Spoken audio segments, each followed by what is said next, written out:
L'histoire commence avec un type étrange qui regarde la maison et dit qu'il a enfin découvert où ils habitent. Il s'est approché du portail et a dit que cette maison était très grande, après quoi il a frappé. Personne ne lui répondit, il frappa à nouveau au portail, mais plus fort, et pensa que seules 2 personnes vivaient dans une si grande maison. Soudain, un inconnu a crié qu'il n'aurait pas dû frapper si fort à la porte que le personnage principal a eu peur. Une fille aux cheveux roses est venue vers lui et lui a demandé pourquoi il n'était pas venu depuis si longtemps. Elle voulait déjà se coucher. Le personnage principal était gêné et se demandait ce qu'il lui avait préparé, il ne pouvait même pas penser que ce serait une si belle fille. Il était gêné, il ne savait pas par où commencer la conversation, alors il se leva et regarda la fille, et la belle ne comprit pas pourquoi il la regardait ainsi. Le gars a tendu la main et a voulu dire bonjour, mais la fille a dit qu'ils attendaient le plombier depuis très longtemps, il devait donc se lever et commencer à travailler. Le personnage principal ne comprenait pas de quoi elle parlait. La main du gars a commencé à trembler, il s'est demandé de quel genre de plombier on parlait, car ce n'était pas un plombier. La fille aux cheveux roses pensa que sans ce type, elle n'aurait pas pu réparer la salle de bain. D'autres actions ont eu lieu 3 avant cet incident. La jeune fille a frappé la table et a dit à son père qu'elle ne voulait pas épouser un étranger. L'homme a été choqué. Le père a répondu que sa fille devrait l'écouter, il va maintenant tout expliquer et raconter l'histoire. Il y a 20 ans, l'homme était très jeune et il était facile de le tromper. La belle a dit qu'il était difficile de le tromper. L'homme a répondu que parfois cela vaut la peine de regarder les choses sous différents angles. Un jour, pour le travail, il est venu en Chine et il était entouré de voyous. Un homme chauve a sorti du savon et a demandé qui laisserait tomber le savon. Le type aux cheveux jaunes n'a pas compris de quoi il parlait. Le jeune homme pensait qu'il avait déjà fini, mais à ce moment-là, un étranger est apparu et a battu les hooligans très facilement. Et en guise de paiement pour leur aide, les gars ont accepté d'épouser leurs enfants à l'avenir. L'homme a pointé du doigt sa fille et a déclaré que le mariage de leurs enfants serait un symbole de leur véritable amitié.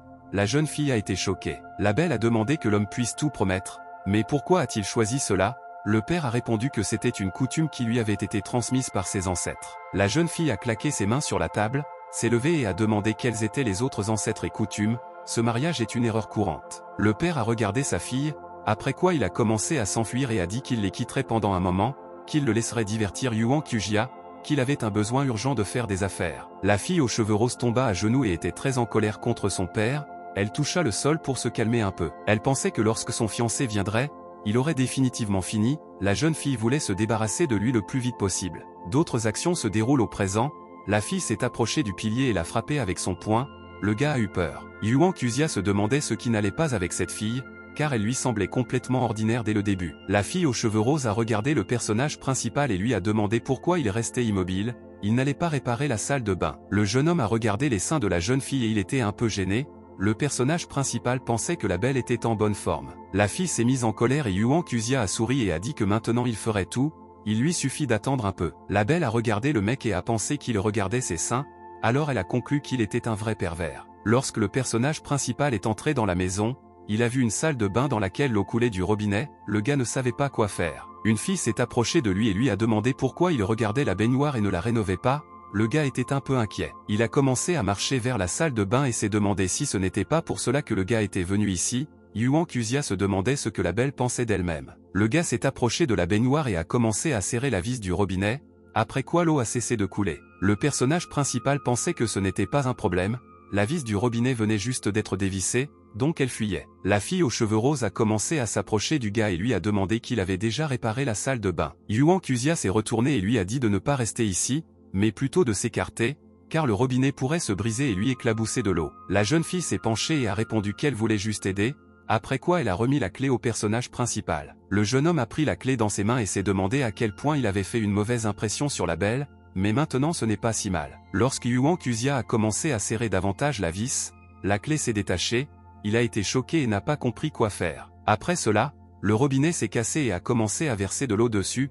La fille a commencé à crier. Quand le gars aux cheveux bruns a regardé la belle, il a vu qu'elle se sentait mal à l'aise. Le personnage principal s'est excusé et a dit que c'était juste un stupide accident, donc elle n'avait pas besoin de s'inquiéter. La fille aux cheveux roses remarqua à quel point ses vêtements devenaient mouillés et transparents, puis devint un peu gêné. Le gars a regardé la belle et a dit qu'elle avait de bons sous-vêtements. Elle a été choquée et a posé une question sur ce qu'il avait dit. La belle a balancé sa jambe et a voulu frapper le personnage principal et lui a dit de quitter sa maison. Mais le gars a facilement arrêté son coup et a pensé qu'ils auraient des problèmes s'ils étaient turbulents à la maison. La jeune fille a dit à Yuan Kuzia de lâcher sa jambe, après quoi elle a glissé et a commencé à tomber. Le jeune homme ne savait pas quoi faire, il était choqué que la belle commence soudainement à tomber. Yuan Kuzia a décidé de l'aider et a attrapé la main de la fille, puis lui a dit de faire attention. Le personnage principal n'a pas pu rester debout et est tombé dans la salle de bain avec la fille. Lorsque le jeune homme est tombé sur la fille, il l'a accidentellement embrassée et il était très embarrassé, et la fille a été choquée. Après cela, la belle a crié à toute la maison ce qu'il s'était permis de faire. Pourquoi l'avait-il fait? Elle est sortie avec la salle de bain, a agité la main et a dit que c'était un pervers. Le gars voulait tout expliquer pour qu'elle ne soit pas en colère contre lui. Le gars aux cheveux bruns a dit qu'il voulait juste l'aider, il n'avait aucune mauvaise idée de faire quoi que ce soit de mal. La fille aux cheveux roses a agité la main et lui a crié de quitter sa maison, sinon elle le battrait. Soudain, la belle ressentit de la douleur et regarda sa jambe, elle vit le bleu qu'elle avait reçu en tombant dans la salle de bain. Après quoi la jeune fille s'est penchée et a dit qu'elle souffrait beaucoup. Le personnage principal l'a regardée et a pensé qu'elle avait besoin d'aide. Yuan Kuzia s'est approché de la fille et l'a prise par l'épaule. La belle était surprise, elle ne comprenait pas ce qu'il voulait faire. Le jeune homme l'a pris dans ses bras et la souleva, il était un peu ennuyé d'être coupable de cela. La belle était gênée et lui demanda ce qu'il faisait. La fille a frappé le personnage principal avec les deux mains et a dit au pervers de la laisser partir et de ne pas la toucher. Le gars était gêné d'écouter ça. Le personnage principal a répondu pour dire à Shizuka de se calmer. La belle a été surprise et a demandé comment il connaissait son nom. L'homme aux cheveux bruns a répondu qu'il était son futur mari, qu'elle attendait depuis si longtemps, après quoi il s'est présenté. Yuan Kuzia a assis la belle sur une chaise et lui a dit de ne pas bouger, sinon cela lui ferait encore plus mal. Shizuka a répondu pour que le personnage principal n'ose pas penser qu'après cela, elle lui pardonnerait et qu'il se marierait. Le jeune homme pensait que les filles comme elle s'appelait Tsundere au Japon. Il a regardé la fille et lui a demandé pourquoi elle n'avait pas simplement refusé et il ne leur en avait pas parlé. La belle ne savait pas quoi répondre. Le personnage principal a dit que c'était leur famille qui leur avait proposé le mariage. Il était une fois, Shizuka était d'accord avec ses propos. Le gars a souri et a dit qu'il changerait peut-être d'avis si elle le suppliait.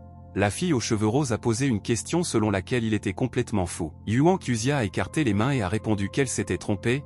La belle s'est mise en colère et a répondu qu'il était un vrai scélérat. Soudain, un message est arrivé sur le téléphone de la fille, un inconnu lui a demandé s'ils allaient au bar aujourd'hui. La fille aux cheveux roses a souri et a appelé Yuan Kuzia. Le personnage principal lui a demandé de pouvoir communiquer normalement. Shizuka était un peu ennuyée par les paroles du gars et elle posa une question. Peut-être qu'il commencerait au moins à se comporter comme un palefrenier. Le jeune homme a répondu qu'il avait entendu dire qu'au Japon les filles parlent très peu. Shizuka a répondu que ses sources avaient des informations dépassées. Le personnage principal a demandé ce que voulait la fille. La belle a répondu qu'elle voulait qu'il lui tienne compagnie. Le gars aux cheveux bruns a répondu pour lui laisser oublier ça ne l'intéressait pas, il voulait en parler plus tard. Shizuka était très en colère contre Yuan Kuzia. La fille a frappé le personnage principal au visage et a dit qu'ils allaient y aller maintenant. Le gars a répondu qu'il comprenait tout. D'autres actions ont lieu dans le bar d'où les filles sont parties. L'une d'elles a dit qu'elle voulait revenir ici avec ses amis. Yuan Kuzia a regardé les filles et a dit que le Japon avait de bons bars. Shizuka a regardé le personnage principal, mais a décidé de ne rien dire. Un blond inconnu s'est approché d'eux et leur a dit qu'aujourd'hui la fille était venue avec son ami, spécialement pour eux, il ouvrirait un excellent vin. La fille aux cheveux roses a couru vers lui, l'a serré dans ses bras et lui a dit qu'il lui manquait vraiment. Le blond était choqué. L'étranger lui a demandé ce qu'elle faisait et pourquoi elle avait eu une telle réaction. Shizuka lui a dit de jouer avec elle. La belle a pris le blond par la main et lui a dit qu'elle voulait le présenter à son ami. Elle a pointé du doigt le personnage principal et a dit qu'il s'agissait de son ami immigré chinois grossier. Le gars a été choqué en entendant ces mots. La jeune fille a ajouté que l'étranger s'appelle Fuji, qu'il est son petit ami et qu'il possède le magnifique bar où ils sont venus. Le personnage principal pensait que, bien sûr, il était venu ici pour une raison, mais il avait le sentiment que Fuji tomberait si Shizuka ne le laissait pas tranquille. La fille aux cheveux roses a crié au blond de se réveiller, mais il était très nerveux et ne pouvait rien dire, et Yuan Kuzia est allé au bar et leur a dit de s'amuser et qu'il ferait mieux d'y aller. Shizuku a demandé où allait le personnage principal, le gars a répondu qu'ils étaient venus dans un bar, qu'ils voulaient boire et que la fille devait tout payer. Il y avait beaucoup de monde dans l'établissement pour discuter de leurs affaires. Un jeune homme s'est assis au bar pour commander un verre au barman. Le gars aux cheveux bruns prit un verre et se demandait pourquoi Shizuku faisait ce spectacle. Soudain une fille étrange s'approcha de lui et le salua. Yuan Kuzia s'est retourné et a vu une beauté aux cheveux roux devant lui. Elle avait l'air très embarrassée. Le personnage principal lui a demandé s'ils se connaissaient. La fille inconnue a dit qu'elle s'appelait Haruka. Après quoi elle a demandé si le jeune homme voulait soigner la belle. Le personnage principal s'est détourné parce qu'il ne pouvait pas contenir son rire. La jeune fille aux cheveux roux était confuse et lui a demandé pourquoi il riait. Le jeune homme a agité la main, s'est excusé et a dit qu'il ne se moquait pas d'elle. Haruka se sentait très gênée et mal à l'aise, elle ne pouvait rien répondre. Le type aux yeux marrons a montré la chaise et a dit à la fille de s'asseoir à côté de lui. La belle a accepté. Quand Haruka s'est assise, elle a commencé à boire un cocktail. Le personnage principal a demandé pourquoi elle était venue le voir. La fille a été surprise par une telle question. Le type aux cheveux bruns a ajouté qu'une si belle fille venait seule au bar, visiblement pas pour boire un verre. Haruka s'est retournée et a demandé si le personnage principal pouvait lui rendre service. Yuan Kuzia a demandé ce qu'elle voulait. La fille rousse s'est penchée et lui a demandé s'il pouvait lui toucher les seins. Le jeune homme était choqué. Le personnage principal était gêné et a demandé ce qu'elle avait dit. La belle s'est sentie gênée et n'a rien pu répondre. Dès que Yuan Kuzia a commencé à tendre la main vers elle, Haruka a crié qu'elle avait vraiment dit cela, qu'elle n'en pouvait plus. Le jeune homme pensait qu'il n'avait encore rien fait, après quoi il a dit que la belle était mal préparée et a demandé qu'il avait forcé à faire cela. La belle a agité la main, a commencé à s'inquiéter et a dit que personne ne l'avait forcé. Le personnage principal l'a remarqué et la réponse a été qu'elle était trop inquiète. La fille s'est rendue compte qu'elle ne pouvait pas se justifier, alors elle s'est inclinée et s'est excusée auprès de Yuan. Le gars n'a pas compris ce qui se passait. Après cela, Haruka s'est retournée et s'est enfuie. Le personnage principal pensait qu'elle courait très vite en talons. Yuan Kuzia a remarqué comment la caméra commençait à bouger. Il a réalisé qu'il voulait l'installer et le filmer. Le gars aux cheveux bruns a montré son majeur. Shizuka a commencé à devenir nerveuse et en colère. Elle a claqué sa main sur le clavier et a dit qu'il était un scélérat. Fuji a posé une question à la fille aux cheveux roses. Il devrait peut-être envoyer quelques bandits pour calmer Yuan Kuzia. Shizuku a répondu que tout cela pourrait devenir incontrôlable. Le blond a répondu de ne pas s'inquiéter.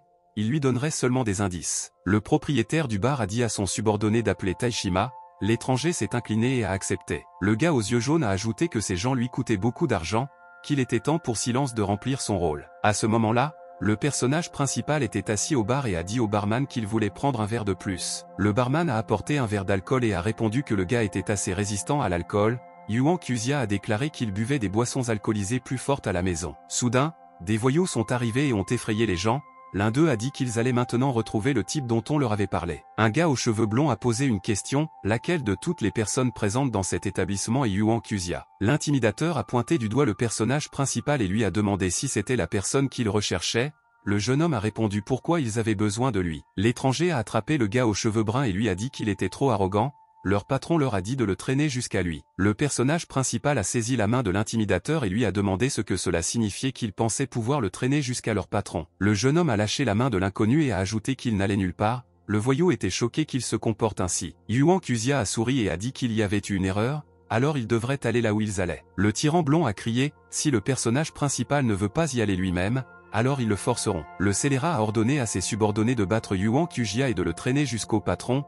Après ces mots, tous les hooligans se sont précipités dans la bataille. D'autres actions ont eu lieu dans la rue, où de nombreuses personnes s'étaient rassemblées. Elles attendaient Eda, qui était censé amener le gars. Taishima s'est mis en colère et a demandé ce que faisaient les subordonnés là-bas et pourquoi ils restaient au bar si longtemps. Soudain, un type aux cheveux bruns et Aïda commencèrent à s'approcher d'eux très lentement. L'homme aux cheveux noirs a demandé pourquoi Aïda marchait si lentement, après quoi il a vu qu'il avait été battu. Tous les hooligans ont été choqués que leur ami ait été battu ainsi et Taishima a demandé ce qui lui était arrivé. Eda a expliqué que lorsqu'ils ont voulu emmener Yuan Kuzia, il a commencé à résister et ils ont décidé de le forcer à les accompagner, mais il les a battus. Le scélérat a dit que si Yuan Kuzia battait ses subordonnés et venait vers eux, c'est tout simplement génial. Le personnage principal a demandé que Taishima le connaisse. L'intimidateur a souri et a répondu qu'il ne connaissait pas le jeune homme, mais un homme a demandé de lui apprendre les bonnes manières. Mais l'homme a changé d'avis, le personnage principal a demandé qu'il soit maintenant devenu gentil. Tous les hooligans se sont précipités dans la bataille et ont déclaré que maintenant ils l'enterraient simplement ici, pour avoir osé battre Aïda. Le premier tyran a agité son poing, mais le personnage principal a esquivé le coup et a demandé pourquoi la vitesse du coup était si faible. Après ces mots, le jeune homme a frappé le scélérat au visage avec son poing et lui a dit qu'ils étaient trop lents. Un autre tyran est arrivé en courant par derrière et a voulu frapper le gars à la tête avec une batte. Yuan Kuzia l'a remarqué. Le garçon aux cheveux bruns contre-attaqua facilement son adversaire en lui donnant un coup de pied au visage. Le personnage principal a battu tous les hooligans qui l'approchaient. Taishima ne comprenait pas comment un gars pouvait les combattre si facilement. Le chef des intimidateurs a été choqué par une telle force. Yuan Kuzia a vaincu tous ses subordonnés en quelques minutes. Le gars aux cheveux bruns sourit, regarda Taishima et dit que c'était son tour maintenant. L'homme aux cheveux noirs a décidé de frapper le personnage principal. Mais le jeune homme a facilement esquivé le coup et l'a attrapé. Yuan Kuzia a donné un coup de genou à Taishima dans le ventre. L'homme ne pensait même pas qu'il ne pouvait même pas le frapper. Le patron est tombé par terre et le jeune a dit que c'était trop facile, qu'il ne pouvait pas le battre. L'homme s'est levé et son corps a tremblé de douleur. Le gars aux cheveux bruns a posé la question de savoir ce que c'était que tout cela. Soudain, le hooligan boss a sorti un couteau. Le personnage principal l'a remarqué et a été surpris. Il ne pensait pas qu'ils auraient recours à une telle chose. Taishima s'est précipité et a poignardé le jeune homme. Yuan Kuzia ne s'attendait pas à ce qu'il se relève si rapidement après avoir été touché. Le méchant a souri et a commencé à rire. le personnage principal a regardé l'homme et était un peu nerveux. Le gars a regardé l'intimidateur et lui a demandé pourquoi il souriait. L'homme a commencé à s'inquiéter. Le personnage principal a arrêté le coup de Taishima avec 3 doigts. L'homme n'a pas compris comment cela était possible. Le gars aux cheveux bruns a jeté le couteau de côté. Le hooligan boss a demandé comment il avait fait, quel genre de doigt il avait. Yuan Kujia a répondu qu'une personne devrait toujours être prête à mourir si elle veut prendre la vie de quelqu'un d'autre. Alors le personnage principal a décidé de tester la volonté du scélérat de mourir. Après ces mots, le jeune homme a donné un coup de pied au visage de Teshim. L'homme a essayé de se défendre avec ses mains et a bloqué le coup. Mais le canaille a été projeté à quelques mètres. Il ne pouvait pas croire que des gens aussi forts existaient. Le jeune homme a dit qu'ils étaient trop faibles et a commencé à partir. L'homme aux cheveux noirs lui a dit d'attendre un peu. Taishima a regardé le personnage principal et a déclaré qu'après cela, le groupe de Sasaki ne le laisserait plus jamais derrière lui. Le gars aux cheveux bruns sourit et répondit que même si cela servait à quelque chose, il n'avait pas l'occasion de le confronter aujourd'hui. Ensuite, l'action se déroule dans un bar. La jeune fille aux cheveux roses demande au propriétaire de l'établissement qui est Taishima, s'il connaît les limites de l'intimidation. Fuji a répondu qu'il lui avait spécifiquement dit de ne pas franchir la ligne, au maximum le gars se briserait quelques os. Soudain, Yuan Kujia s'est approché de Fuji et l'a remercié de l'avoir épargné. Le gars aux cheveux blonds était excité de voir apparaître le personnage principal. Le gars blond s'est levé de sa chaise et a été choqué que le personnage principal n'ait même pas eu une égratignure dans le combat. Il a demandé pourquoi Yuan Kujia était là. Le personnage principal a répondu que Taishima était trop ennuyeux, qu'il valait la peine d'envoyer quelqu'un d'autre pour qu'il puisse jouer avec eux. La fille aux cheveux roses a dit qu'ils devraient arrêter de parler et rentrer chez eux, après quoi elle a commencé à quitter le bar. Dès que Fuji a voulu arrêter Shizuka, le personnage principal s'est approché de lui, l'a pris par l'épaule et lui a dit de ne pas s'inquiéter pour elle, il ne faut toujours penser qu'à soi. Yuan n'a pas encore fini. Le propriétaire de l'établissement s'est retourné et a demandé ce que le jeune homme voulait faire. Yuan Kujia a levé le poing et a répondu qu'il voulait dire bonjour à ses amis.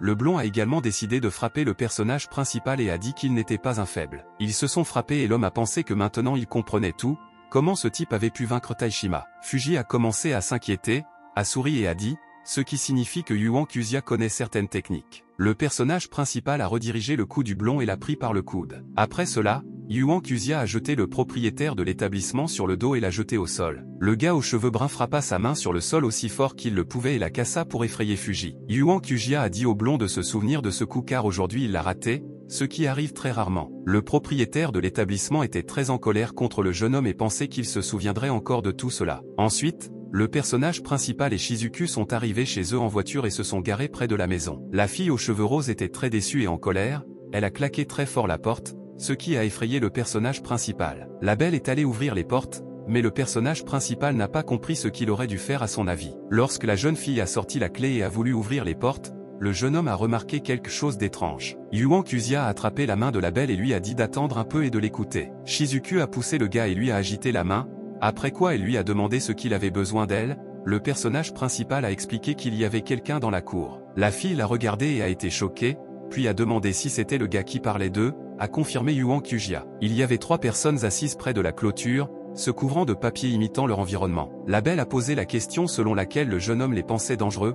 Le personnage principal a répondu assez longuement. La fille aux cheveux roses a crié ce qu'il faisait près de chez elle, s'ils ne partaient pas maintenant, ils appelleraient la police. L'étranger a dit qu'il ne pensait pas qu'il était possible de les remarquer, leur technique furtive légendaire était parfaite. Les hommes chauves ont arrêté de se cacher et ont jeté leur déguisement. L'un d'eux a dit qu'ils étaient de Fukuoka, que s'ils ne se rendaient pas, ils provoqueraient un bain de sang. Le personnage principal et la fille aux cheveux roses n'étaient pas intéressés à les écouter. L'homme l'a remarqué et a demandé pourquoi il ne les croyait pas. L'homme a ajouté qu'il faudrait qu'il le croie car il ne ment jamais sur ses intentions. Soudain, une boîte est apparue derrière Shizuku. La fille ne l'a pas remarqué et leur a dit de sortir d'ici. La boîte a commencé à monter. À l'intérieur il y avait un homme qui a commencé à s'approcher très rapidement des jeunes. Le méchant a décidé d'attaquer la fille et a couru vers elle. Le gars aux cheveux bruns a demandé qui il était. Mais Yuan Kujia est venu en aide à la jeune fille et a donné un coup de pied à l'homme au ventre. L'étranger s'est envolé à quelques mètres. Le personnage principal a pensé qu'il s'agissait de faibles ordinaires et a demandé à la fille si elle allait bien. Shizuku était gêné, en colère et a dit que sa main n'était pas là où elle devait être maintenant. Le personnage principal ne comprenait pas de quoi elle parlait. La main du jeune homme était sur la poitrine de la fille. Il a rapidement retiré sa main et a dit que c'était arrivé par accident.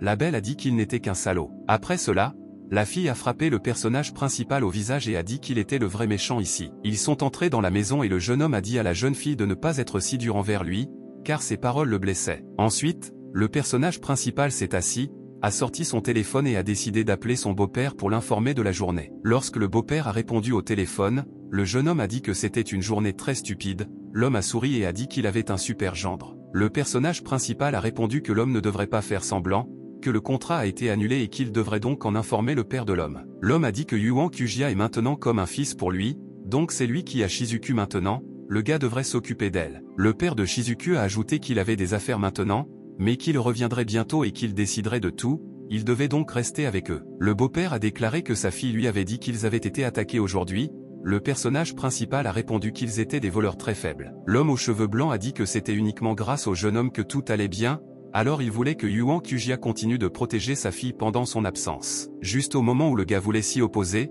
l'homme a crié que s'il continuait à protéger Shizuka, il le récompenserait très bien. Le gars aux cheveux bruns a dit qu'il avait tout compris et qu'il avait accepté de protéger sa fille, donc l'homme ne devrait pas s'inquiéter. Soudain, Shizuku s'est approché du personnage principal et lui a dit qu'elle ne comprenait rien. Yuan Kujia s'est retourné et a regardé la fille. La fille aux cheveux roses a dit à son père que si ce contrat était annulé, alors il n'y avait aucune raison pour que ce scélérat reste, elle n'avait pas besoin d'un tel protecteur. Le personnage principal a dit que son père avait déjà raccroché, donc ça ne servait à rien de lui dire quoi que ce soit. La belle s'est mise en colère et a demandé pourquoi il avait fait ça. D'autres actions ont lieu dans la rue, où une jeune fille dans une voiture rouge roulait très vite dans la ville. La belle s'est garée et le jeune homme a dit qu'elle devrait conduire un peu plus lentement car elle pourrait avoir un accident. Shizuku a répondu de ne pas s'inquiéter, tout le monde dans cette ville y est déjà habitué. Yuan Kujia a dit qu'elle ne savait pas conduire une voiture, il se demandait quel était son nom. La fille aux cheveux roses était gênée et a demandé ce que le gars disait d'elle. Le jeune homme a demandé où ils étaient venus. La belle a répondu qu'elle devait participer à la vente aux enchères. La fille s'est mise en colère et a pensé qu'elle n'aurait jamais emmené Yuan Kujia ici sans son père. Après cela, Shizuku lui tourna le dos, le personnage principal la regarda et trouva qu'elle était très mignonne quand elle était en colère. Un homme aux cheveux bruns s'est approché de l'entrée de l'établissement, mais un agent de sécurité lui a bloqué le passage et lui a dit qu'ils avaient un contrôle facial et qu'il devait donc changer de vêtements. Le personnage principal a dit que maintenant il allait simplement remonter son pantalon. Le garde lui a demandé où il pourrait trouver l'argent pour aller aux enchères. L'inconnu a ajouté que même si le gars avait l'air bien, où était son invitation, Yuan Kujia a répondu qu'il était venu avec Shizuka. À ce moment-là une fille aux cheveux roses se dirigeait vers eux. La belle est passée et est entrée dans l'établissement. Le personnage principal a été choqué qu'elle n'ait rien dit. Le garde a dit que Yuan Kujia lui avait menti. Shizuka ne le connaissait pas. Le gars s'est mis en colère et a pensé qu'elle avait décidé de jouer à nouveau avec lui. Le jeune homme a souri et a dit qu'elle était trop timide pour être avec lui en public. L'étranger lui a demandé pourquoi elle était timide. Yuan Kujia a commencé à crier qu'ils allaient faire quelque chose d'important plus tard. La belle a entendu cela et a été gênée. Elle a réalisé que si elle n'intervenait pas maintenant, il le dirait à tout le monde. La fille aux cheveux roses a couru vers le personnage principal et a attrapé ses vêtements. Shizuku s'est mis en colère et a expliqué au garde que Yuan Kujia était son garde du corps, donc il pouvait passer. L'étranger a commencé à s'inquiéter et a répondu qu'il pouvait passer. D'autres actions se déroulaient dans une institution. Il y avait beaucoup de gens riches et de la musique classique jouait. Le personnage principal était surpris qu'il y ait tant de luxe dans cet endroit. La jeune fille ne comprenait pas pourquoi il était si surpris. La belle s'est mise en colère et a dit qu'il n'avait que des problèmes, alors il avait besoin de réfléchir avant d'agir. Le jeune homme s'est énervé et a répondu qu'il voulait manger. Le gars aux cheveux bruns l'a senti, a couru et a dit qu'il ne pouvait plus attendre. Shizuku s'est demandé s'il l'écoutait même. Yuan Kujia faisait la queue et pensait que tous ces gens avaient tellement envie de manger que c'était étrange pour lui. La fille aux cheveux roses regarda autour d'elle et pensa que le gars était enfin parti, alors laissez-le faire ce qu'il veut. Un jeune homme s'est approché de la table et a vu le caviar, après quoi il a dit qu'il préparait ici des plats incroyables. Le personnage principal tenait un bol de caviar à la main et commença à regarder autour de lui et se demanda où Shizuka était allé. Une fille aux cheveux roses surveillait le gars, elle ne voulait pas qu'il la remarque. Alors elle se cachait. Shizuka commença à s'inquiéter et pensa que c'était facile de se cacher ici, elle ne comprenait pas pourquoi elle faisait tout ça. Soudain, quelqu'un a salué la jeune fille, elle a décidé de se retourner pour voir de qui il s'agissait. Elle a vu devant elle un ancien camarade de classe et sa petite amie, le gars à lunettes lui a dit qu'il ne s'était pas vu depuis longtemps. La belle a été choquée que Yamamoto soit venu aux enchères. Elle a demandé ce qu'il faisait ici. La fille inconnue a commencé à pleurer et a répondu que Shizuku était très impoli envers son camarade de classe. La fille aux cheveux roses a répondu parce que son camarade de classe l'avait piégé à maintes reprises et se mettait constamment en travers de son chemin. Shizuku s'est retournée et a dit qu'elle ne l'intéressait pas. Le gars à lunettes a répondu qu'elle ne devrait pas partir. Un ancien camarade de classe s'est approché de la fille aux cheveux roses et ne l'a pas laissé passer. La belle lui a dit de la laisser partir. Yamamoto a dit qu'il ne s'était pas vu depuis longtemps. Pourquoi s'enfuyait-elle? L'étranger a dit qu'un camarade de classe, le fils du propriétaire du consortium général Yamaki, s'était intéressé à elle. Le gars à lunettes a répondu que c'était un peu exagéré, mais qu'il organiserait une fête après la vente aux enchères et serait heureux d'avoir Shizuka chez lui. La jeune fille a répondu qu'elle n'avait pas le temps pour une telle chose. Yamamoto était choqué et l'étranger ne comprenait pas pourquoi elle les refusait. Kuroki a dit que les propositions du jeune maître ne sont pas faciles à refuser. Le gars à lunettes a commencé à se mettre en colère contre Shizuka. La belle s'est mise en colère et a répondu qu'elle n'était pas comme ses amis. La fille savait quel genre de fête ils organisaient. La jeune fille aux cheveux roux a dit que refuser le maître signifiait refuser le consortium Yamaki. Elle ne pense pas que Guban sera content d'une telle décision. L'ancienne camarade de classe a souri et a répondu qu'elle devrait arrêter. Ce n'est pas un tel tyran. Kuroki a accepté et a dit que le jeune maître traite très bien ses amis. Yamamoto attrapa la main de Shizuka et dit qu'il voulait s'amuser un peu et c'est tout, ça ne lui ferait pas de mal. La fille aux cheveux roses commença à s'inquiéter et fut choquée par cela. Le gars à lunettes a ajouté qu'après cela, leur compagnie sera plus riche que jamais. La fille aux yeux rouges était en colère contre ces paroles. Soudain, quelqu'un a frappé le gars avec des lunettes avec un bol de caviar. Il a été choqué de pouvoir être humilié comme ça. Il s'est retourné et a vu Yuan Kujia. Le gars aux cheveux bruns a souri, a écarté les mains et a commencé à s'excuser. Le gars aux cheveux noirs a attrapé le personnage principal et lui a dit qu'il allait le déchirer. Yuan Kujia a expliqué pourquoi Yamamoto est si en colère. Kuroki a dit que le jeune maître ne devrait pas se comporter ainsi devant tout le monde, il n'a pas besoin d'attirer l'attention sur lui-même. Tous les gens de l'établissement ont commencé à faire attention au gars, ils voulaient savoir ce qui se passait là-bas. La fille aux cheveux roux a appelé la sécurité. Un gars en costume a couru vers elle et lui a demandé comment il pouvait les aider. La jeune fille a pointé du doigt le personnage principal et a déclaré que le style vestimentaire du gars ne répondait pas aux exigences de l'établissement et que la sécurité devait donc l'expulser. La fille aux cheveux roses est venue et a dit que c'était son homme, donc il n'avait pas le droit de l'expulser. Kuroki écarta les mains et posa la question, si Guban est si grande, alors elle n'a pas besoin de suivre les règles. Un vieil homme s'est approché d'eux et leur a dit qu'à leur époque, il y aurait toujours des gens qui seraient en colère contre quelque chose, donc il n'y avait pas lieu de s'inquiéter autant. Les anciens camarades de classe de Shizuku s'inclinèrent devant Monsieur Iwata, et la fille aux cheveux roses était heureuse que son oncle soit venu vers eux. Iwata a dit que la vente aux enchères commencerait bientôt, que Yamamoto devrait avoir le temps de changer de vêtements, ce ne serait pas bien s'il la manquait à cause d'une si bagatelle. Le gars à lunettes s'est retourné, a regardé le personnage principal et a dit que ce n'est pas la fin, il doit être très prudent. Yuan Kuzia n'a pas pris ses mots au sérieux. Shizuku s'est approché du vieil homme et lui a demandé comment était sa santé.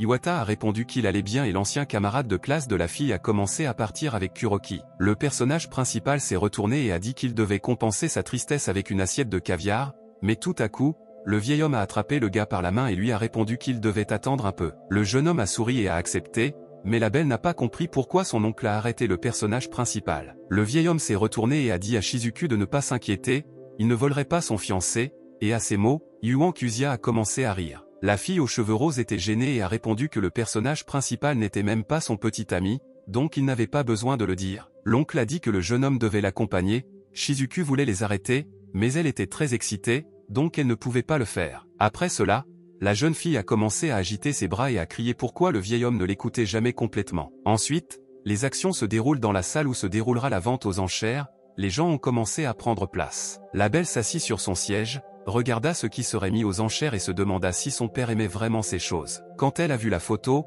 la jeune fille s'est demandé si le monde était devenu fou. À ce moment-là, un gars en costume s'est approché d'elle. L'inconnu s'est assis à côté d'elle, Shizuku l'a regardé, s'est excusé et a dit que cette place était déjà prise. Le gars a souri. C'est Yuan Kuzia, qui a enfilé un costume et s'est donné une nouvelle coiffure. La fille aux cheveux roses a été surprise par une telle transformation du gars. Le personnage principal lui a demandé si elle aimait son nouveau style. Shizuku devint embarrassé, tourna la tête sur le côté et répondit que c'était dommage que seuls ses vêtements aient changé. Le personnage principal a déclaré qu'apparemment, elle aimait beaucoup le changement de style. La jeune fille était gênée et ne savait pas quoi répondre. Leur conversation a été interrompue par un vieil homme qui est monté sur scène, s'est excusé pour l'attente et a déclaré que la vente aux enchères commençait et qu'il devait donc se préparer. Un inconnu est monté sur scène et a dit qu'il s'appelait Sato et qu'il serait leur commissaire-priseur. Après quoi il a présenté le premier lot. L'homme a ajouté que le vase provient directement de la dynastie Qin et qu'il est décoré d'une image de branche de prunier. Sato a regardé la foule et a dit que le prix de départ était de 3 millions. Un homme du public s'est levé et a crié qu'il l'achèterait pour 3 200 000. Les gens ont commencé à augmenter les enchères. Le commissaire-priseur était heureux que tant de personnes augmentent le prix du vase. Yuan Kujia a dit que beaucoup de gens en avaient besoin. La jeune fille a répondu que c'était juste une collation avant le parking principal. La fille aux cheveux roses a ajouté que le prix ne dépasserait pas 10 millions. Tout à coup quelqu'un a crié qu'ils allaient augmenter le prix à 10 millions. Cela a choqué la fille. C'était un inconnu au numéro 8203. C'était le pari final et personne ne voulait parier davantage. Après quoi, Sato annonça que le vase avait été vendu et qu'il y aurait donc bientôt un nouveau lot. Shizuku a dit que personne n'avait vu ce type à Fukuoka. Le personnage principal a répondu qu'il était l'héritier d'une famille très nombreuse et riche. La fille a demandé si le jeune homme le connaissait. Yuan Kujia a répondu que non, mais une personne qui est prête à payer 4 millions de plus n'est qu'une bête, ce n'est pas un homme riche ordinaire. La belle a posé la question de savoir comment le personnage principal sait que ce vase coûte 6 millions, car il faut bien s'y connaître. Le jeune homme a répondu qu'il savait quelque chose de ce genre. La fille s'est détournée et a dit que seul un imbécile le croirait. L'homme sur scène a montré le tableau et a déclaré que ce tableau avait été créé en France en 1739. Il a ajouté que son nom est un jeu de couleurs, le prix de départ du tableau est de 10 millions. Les gens dans la salle ont commencé à parier, le prix a atteint 35 millions et tout le monde dans la salle voulait acheter ce tableau. Soudain, quelqu'un a crié qu'il achèterait le tableau pour 60 millions, tous les gens ont été choqués et se sont retournés. C'était Shizuku, elle souriait et ne comprenait pas pourquoi tout le monde la regardait comme ça. Mais à ce moment-là, Yamamoto a crié dans le hall qu'il achèterait ce tableau pour 70 millions, la jeune fille a été choquée. La fille aux cheveux roses pensait qu'elle devait parier davantage, le personnage principal lui a dit de ne pas s'amuser, il faisait ça exprès. La belle n'a pas écouté Yuan Kujia et a crié qu'elle achèterait le tableau pour 80 millions, le gars a commencé à s'inquiéter. Kuroki a dit à Yamamoto que Shizuka est très facile à tromper, ils peuvent donc enchérir davantage pour qu'elle l'achète pour beaucoup plus. La fille aux cheveux roux a crié qu'il la portait à 100 millions, le gars à lunettes pensait qu'il la mettrait à genoux. Le personnage principal a dit à Shizuku d'arrêter, le prix avait déjà dépassé le coût réel du tableau, mais la fille était très en colère et n'a pas écouté le gars. Shizuku ne voulait pas respecter leurs règles, mais elle ne pouvait pas abandonner si facilement, quand elle les regardait, la fille était encore plus en colère. Yuan Kujia a pris la main de la jeune fille et lui a dit que la seule chose qu'il pouvait faire était de mettre fin à ce cirque. Après quoi,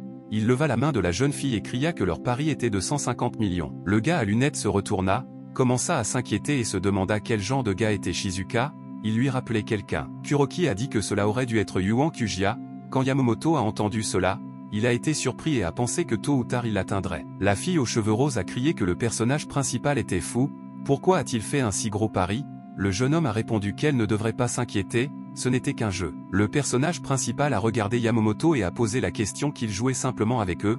La fille n'a pas compris de quoi le gars parlait. Le jeune homme a dit au riche scélérat de continuer à parier, puis il s'est demandé ce qu'il devait faire pour le mettre en colère. Yuan Kujia a soudainement serré la fille aux cheveux roses dans ses bras et a dit que c'était ce qu'il devait faire. La belle était embarrassée et lui a demandé ce qu'il faisait. Le gars aux cheveux bruns voulait embrasser la fille. Shizuka commença à s'inquiéter et ne comprit pas ce qu'il préparait. La fille aux cheveux roses s'est mise en colère et a demandé que le personnage principal avait complètement perdu sa honte, ce qu'il faisait et l'a frappé au visage. Il a expliqué qu'il avait fait cela pour rendre Yamamoto émotif. La belle lui a demandé d'augmenter le tarif, le jeune homme a répondu tout de suite pourquoi elle n'a pas compris cela. Le personnage principal a déclaré qu'avant cela, Yamamoto était sur de grands chevaux, mais que maintenant le prix a grimpé en flèche. Shizuka a demandé pourquoi cela devrait provoquer des émotions chez Yamamoto, le gars a répondu que si elle savait à quel point cela affecte psychologiquement les hommes. L'ancien camarade de classe de la jeune fille s'est mis en colère et s'est demandé ce qu'il faisait en augmentant la mise jusqu'à 50 millions. Kuroki a dit à Yamamoto que Yuan Kujia agissait de manière complètement illogique, s'il n'augmentait pas le taux,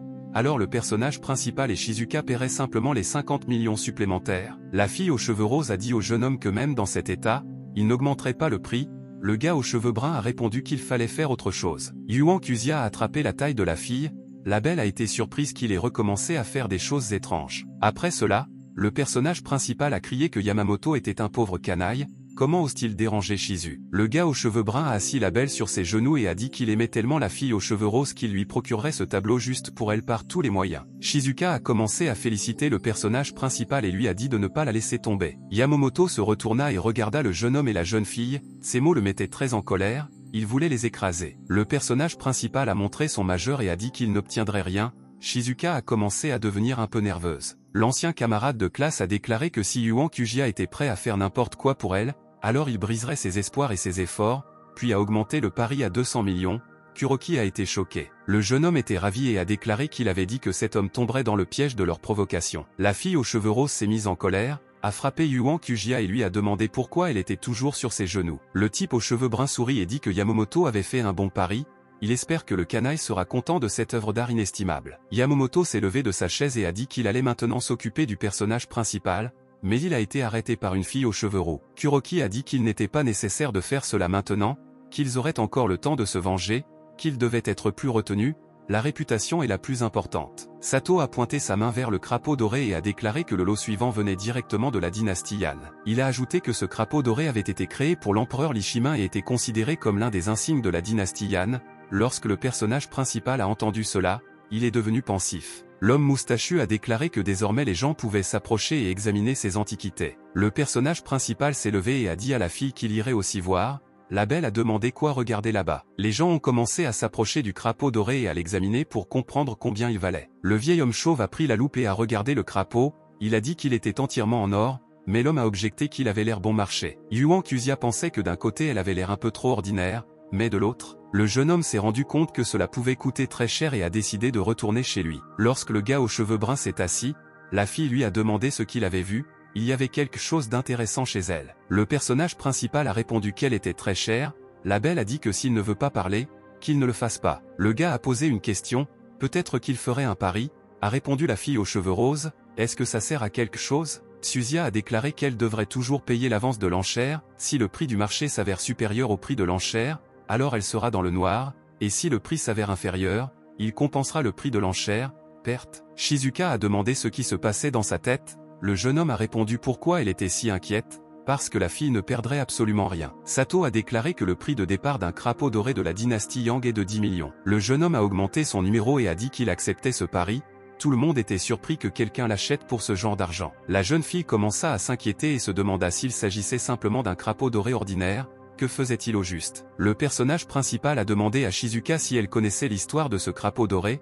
La jeune fille a répondu qu'elle n'en avait pas entendu parler. Yuan Quzia a commencé à raconter que, selon la légende, le roi tibétain était venu en Chine au palais de la dynastie Yan pour se marier. En conséquence, Li Shimin épousa la princesse Yunyan, la princesse connue plus tard sous le nom de Wen Cheng. La fille aux cheveux roses lui attrapa la tête et lui posa la question de savoir ce qui était arrivé à cette princesse après cela. Le gars a répondu que selon les archives restantes, sa richesse ne se mesure pas en quantité, mais en kilomètres de longueur, et ce crapaud fait partie de ses trésors. Shizuka a demandé si elle ne devait pas être très célèbre à l'époque. Le personnage principal a répondu que le problème était l'authenticité, trop de contrefaçons ont été faites depuis. Par conséquent, beaucoup ne font généralement pas confiance aux marques habituelles qui prouvent l'appartenance à une dynastie de trésors. Il y a d'autres idées à ce sujet. Les gens réfutent le mariage, car deux familles qui se détestaient ne pourraient alors pas s'unir si facilement. La belle s'est retournée et a demandé pourquoi il marchandait pour elle s'il ne connaissait pas son origine. Soudain, Yamamoto a décroché son numéro et a dit qu'il achèterait un crapaud doré pour 15 millions, il était très en colère d'avoir été trompé, alors il a voulu se venger d'eux et acheter cette antiquité. Le personnage principal a dit que ce type à lunettes est dans son esprit. La belle s'est fâchée contre cet homme. Le gars aux cheveux bruns a dit qu'il achèterait un crapaud doré pour 50 millions, Shizuka a posé la question qu'il était fou, ça ne valait pas ce genre d'argent. Yamamoto a demandé à Kuroki quel était le coût réel du crapaud doré.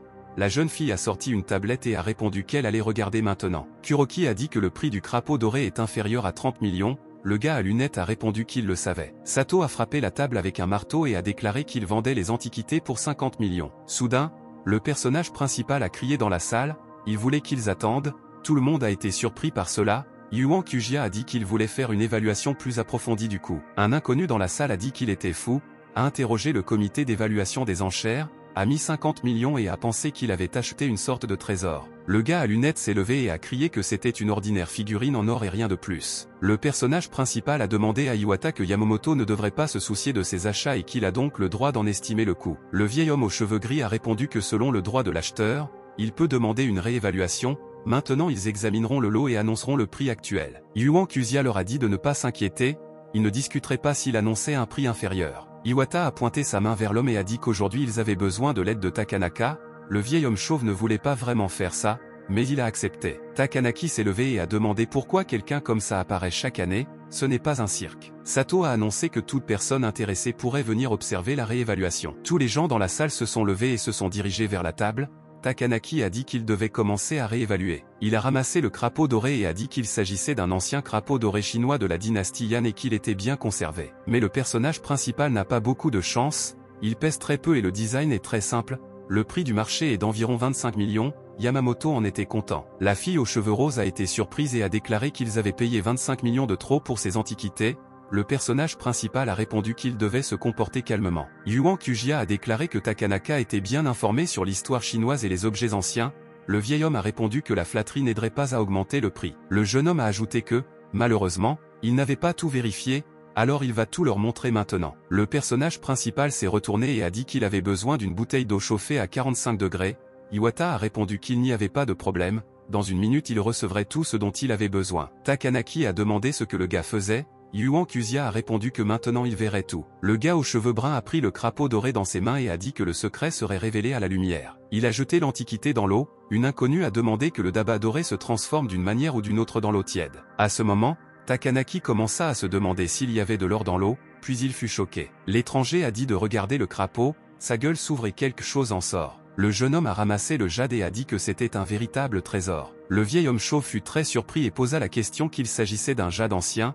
Il ne s'attendait pas à ce que cela soit possible. Le personnage principal a déclaré que Takanaka avait un œil très attentif pour tous les bijoux. L'évaluateur était un peu gêné. Le vieil homme a annoncé que lors de l'estimation initiale des coûts, ils avaient fait une erreur. Le prix actuel du crapaud doré est de 500 millions. Tous les gens étaient choqués que le crapaud doré valait 500 millions. Ils n'arrivaient pas à y croire. Une fille inconnue a dit qu'on surprenait rarement un gars comme celui-ci.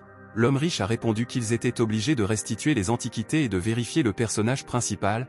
Il avait besoin de toutes les informations. Un peu de temps s'est écoulé et la vente aux enchères s'est terminée. Les gens ont commencé à quitter le bâtiment et à rentrer chez eux. Un gars aux cheveux bruns est sorti avec Shizuka et a dit que c'était intéressant, qu'il aimerait y retourner. La fille a répondu que la chance ne lui sourirait pas toujours. Soudain, quelqu'un a dit qu'il avait une proposition commerciale qui prendrait un peu de temps. Le personnage principal et la belle ont été surpris. Le jeune homme s'est retourné, a vu les inconnus et a demandé qui ils étaient. La fille en robe jaune a dit qu'il voulait parler un peu. La fille aux yeux violets a souri et a dit qu'elle s'appelait Shen Yue avec son collègue Luzeng. Le personnage principal les a pointés du doigt et leur a demandé s'ils venaient de Chine. Luzeng l'a confirmé et a demandé s'ils pouvaient communiquer en privé. Shizuka s'est retournée et a dit qu'elle l'attendrait dans la voiture. Elle espérait qu'il ne parlerait pas longtemps, puis elle est partie. Luzeng a dit qu'il ne perdrait pas beaucoup de temps, donc il irait droit au but. Il avait besoin de lui pour leur vendre le crapaud doré. Yuan Kuzia n'a pas compris pourquoi ils avaient besoin du crapaud doré et a demandé pourquoi ils devraient faire cela. Le riche a répondu qu'aujourd'hui, ils achetaient presque toutes les antiquités chinoises et que leur travail consistait à acheter de telles choses afin de les restituer dans leur pays d'origine. Le gars aux cheveux bruns a posé la question sur leur travail pour le gouvernement. Luzeng a répondu qu'il ne devrait pas s'en soucier. Le jeune homme a répondu qu'il demandait pardon, mais que s'il ne se faisait pas confiance, il ferait mieux d'y renoncer. Shen Yue a pris le personnage principal par la main et lui a dit qu'il ne devrait pas répondre à de telles questions. Il lui offrirait un montant qu'il ne refuserait probablement pas, car cela serait bénéfique pour eux deux. Le personnage principal a commencé à partir et a dit qu'il s'agissait d'un trésor national, qu'il l'emmènerait personnellement en Chine, après quoi le gars est parti. Luzeng a posé une question à Shen Yue, elle a découvert qui il était. La fille a répondu que tout sauf son nom était factice, mais qu'il découvrirait qui il était. Soudain, Yuan Kuzia a vu Shizuka parler à Yamamoto près de la voiture. Le gars à lunettes s'est retourné et a dit qu'il se reverrait, après quoi il a appelé Kuroki et ils ont commencé à partir. Yuan Kuzia s'est approché de Shizuka et lui a posé la question que ce scélérat voulait encore quelque chose. La fille a répondu qu'il l'avait invité à participer à des courses automobiles.